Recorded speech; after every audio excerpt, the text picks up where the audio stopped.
masculinidade tóxica, por exemplo, que é um assunto legal da gente conversar, né? Principalmente a nossa geração. Nossa geração, na boa, nós crescemos com alguns programas de TV que era bullying total, sabe?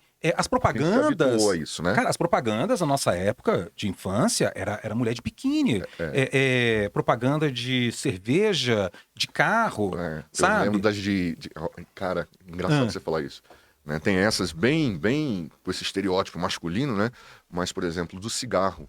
Né? A Fórmula 1 era patrocinada pelo cigarro e aí vinha lá o carrão, o piloto, aí vinha o cowboy em cima, né, fumando lá o cigarro. A gente foi estimulado. Né? E a gente agora pulou, depois de alguns anos, então nossa geração viu tudo, hoje é proibido. Hoje é proibido. Né? Então, e aí é uma coisa legal da gente conversar. Quantos da nossa geração, não é nem por má fé, não se tocaram dessa mudança? Ou melhor, não conseguiram nem acompanhar que, olha, não cabe mais essa cantada um pouco mais agressiva. Isso não mostra sua masculinidade. Mostra o quanto você não conseguiu acompanhar uma transição dura. Isso. Né? De novo, uma transição dura. Mas você não conseguiu acompanhar. Né? Então a gente precisa conversar sobre isso. E aí a gente fala de masculinidade tóxica, que a gente. E pronto, outra questão de masculinidade tóxica em relação ao outro. Né? Talvez há 30, 40 anos atrás, um cara tóxico, gente, e masculinidade tóxica não é o cara que se intoxica, né? Então, há anos atrás, o cara conseguia manter um casamento 30, 40 anos, mesmo sendo tóxico. Por quê? A mulher ainda não sentia o poder que ela tinha, não estava empoderada. Cara, hoje não tem como. Se você tem uma companheira, um companheiro, né? Tanto faz uma coisa ou outra, você não consegue manter a sua relação sendo um cara tóxico. Sim. Né? Agora, fazer uma ligação com o que você falou sobre por que a gente ainda pensa isso. Porque tem a masculinidade tóxica, no meu ponto de vista, tem a autointoxicação. Cara, que é tão perigosa quanto a toxicidade que você imprime no outro, que você joga em cima do outro. E o que é autointoxicação? É não falar sobre o que você está sentindo. É isso. É você, o básico, né? Não chora, homem não chora. É você se sentir o provedor ou o salvador da pátria, o herói da sua família, né? Só procurar médico quando, olha, não vou, é frescura procurar médico agora, é uma coisinha de nada, pode não ser nada. Então, assim, essa autointoxicação, cara, ela é perigosíssima. É perigosíssima. Cara, eu acho essa reflexão bacana. A gente já tinha conversado antes, um outro momento sobre isso. Vale até um café. E eu confesso que eu não tinha... Eu nunca vi essa maneira de pensar. Né? Quando a gente fala... hoje em dia que a gente ouve falar em masculinidade tóxica, a gente pensa realmente nessa atuação do homem com o outro. Com o outro, né? Né? Exato, E aí, assim, quando você para pensar o porquê disso e dessa carga emocional, dessa carga de formação que a gente tem de 30, 40, 50 anos atrás, o quanto isso faz mal para você antes de fazer para o outro, né? Então, isso que você está passando para o outro, né?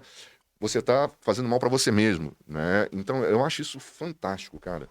Então, eu acho que esse espaço, esse momento para você refletir sobre isso, eu acho que, sem querer cair naquele jargão de sempre, né? O primeiro passo para a mudança é o autoconhecimento. Mas é fato, né? Porque enquanto você não percebe, né, como é que foi a tua formação e que momento é esse que você está vivendo, por que eu estou sentindo essa ansiedade, por que né, tem alguma coisa me incomodando, se você não para pensar sobre isso, você não dá o primeiro passo para a mudança, né? E isso configura, sim, essa ideia de masculinidade tóxica. Essa que eu acho que a gente podia...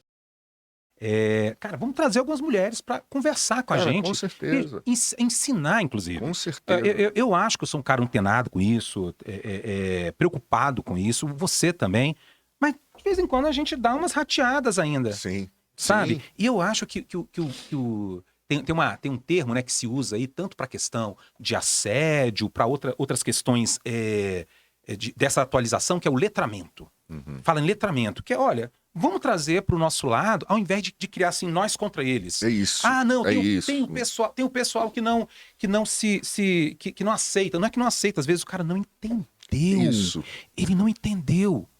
Bicho, tem gente que não entendeu. Tipo assim, Olha, não, mas isso é frescura. Eu cresci assim, é que nem o cinto de segurança, né? Nossa, eu passei a minha infância bacana. andando no bagageiro do meu pai, sem cinto nem nada, e não morri. Não, você não morreu. Você não sabe quem morreu. E outra coisa, os carros eram diferentes, a quantidade de carro era diferente, as velocidades eram diferentes. Então, assim, o fato de você ter vivido uma coisa na sua infância, na sua adolescência, não legitima a sua postura hoje. E a gente precisa do letramento, cara. A gente precisa trazer. E quem melhor para falar sobre isso? Sobre assédio? Que assim, o assédio pode vir de mulher também, mas majoritariamente, acredito eu, não sou estatístico e não fiz estatística sobre isso, mas eu acredito no meu achismo que a maioria das pessoas que cometem assédio são homens, né? Pô, vamos trazer e vamos, pelo menos, pegar. Se a gente conseguir trazer luz para 10 gatos pingados aí, para não cometerem assédio, não serem tóxicos consigo mesmo ou com os outros, poxa, vai ser bom demais, Cara, cara. você trouxe um monte de reflexão bacana. É engraçado, né? A gente conversa, conversa, conversa e sempre surge um negócio diferente, né? Primeira coisa que você Graças a falou, Deus. eu achei super interessante essa comparação que você fez com a utilização do cinto de segurança, né? A gente está aqui em Brasília, né? E eu lembro de quando a primeira campanha, há mais de 20 anos, há 30 anos atrás, quase, né?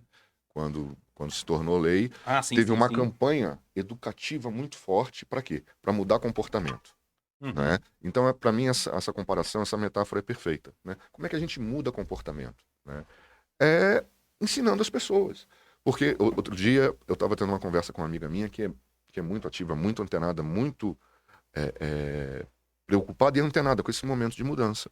E eu falei para ela, eu falei, cara, tem hora que eu não é por. Assim, eu me abri com ela e falei para ela, falei, olha, é, tem hora que a gente ainda é preconceituoso e não percebe. A Exato, gente é exato. cheio de. Eu ouvi isso uma vez que eu achei muito interessante também. A gente é cheio de ponto cego, né? Isso, A isso. nossa formação nos colocou numa posição que hoje, no momento de lucidez, eu consigo enxergar, né? Ali, a grosso modo, cara, isso está adequado, isso não está. Mas de vez em quando você esbarra num ponto desse. E a maneira de mudar isso é, é conversando, né? E aí o último ponto que você falou sobre isso, não tem esse negócio de nós contra eles, né? Exato, É, exatamente. é, e eu acho que isso é uma das coisas que me incomoda bastante quando a gente começa a conversar sobre esse assunto, e sobre vários outros assuntos, é essa polarização, sabe? Exato.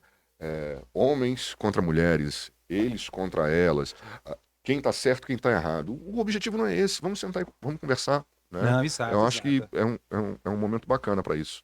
Eu acho assim, tem um livro que você conhece, que eu gosto muito, que coisa boa a gente tem que divulgar. É um livro que foi, inclusive, editado, publicado pelo Cindy Legis, que Aham. o nome do livro é Como Não Ser um Babaca, ou Como Sim, Não Se Tornar, é Como Não Ser, é né? como não ser um babaca. Como Não Ser um Babaca. Cara, que tem exatamente essa proposta, né? Acho que a Uhum. gente, a gente podia até, quando a gente for falar sobre isso, exatamente sobre isso no programa, trazer o livro, até alguém que tem alguma relação com o livro, porque lá tem algumas dicas e lá eu li, né? Eu li e falei, cara, tem coisa aqui que eu cometo. Sim, Tem coisa aqui que eu ainda sim, a gente faço, faz naturalmente sabe? e nem E percebe. não percebe. É. E eu vou confessar, a que eu dou mais rateada é com capacitismo. Uhum. Então eu ainda falo algumas coisas, opa, capacitismo, né? Ah, dá uma de João sem não sei o quê, tal, tal. Uhum, uhum. Então é o letramento, Isso, que vai isso. que vai nos ajudar, né? E, de novo, cara, a gente aprendeu a ser assim, né? É um processo cultural, né? Então, como é que se muda isso agora? Primeiro ponto é o autoconhecimento, a gente vê que tem pontos a serem mudados, né? E eu acho que essa é a coisa bacana de chegar num momento mais maduro, né? É deixar de querer, de novo, né? É deixar de querer estar certo para viver a vida de Viver a maneira vida. serena, tranquila. Então é o momento de separar assim, cara, por que não mudar, né? É. Porque se não tá bacana, se não tá me fazendo bem, se um discurso meu não tá sendo legal para uma outra pessoa, por que não mudar? É. Então eu acho que isso é fundamental, cara.